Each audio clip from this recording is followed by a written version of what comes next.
భవ్యమౌ రూపంబు భావించి పరవశముందిరి భక్తులంతా. దివ్యమౌ రూపంబు తిలకించి చేసిది దండంబు చేతులెత్తి.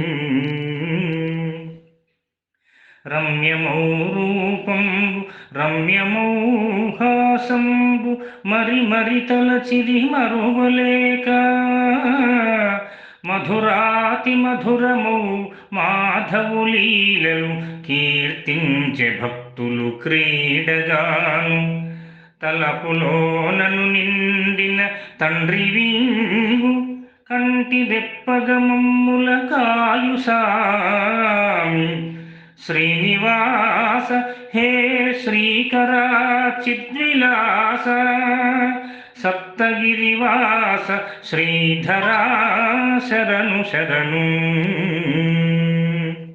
రచన శ్రీ చదరం వెంకటరావు అత్తిలి. గానం మీ పద్యకోకిల.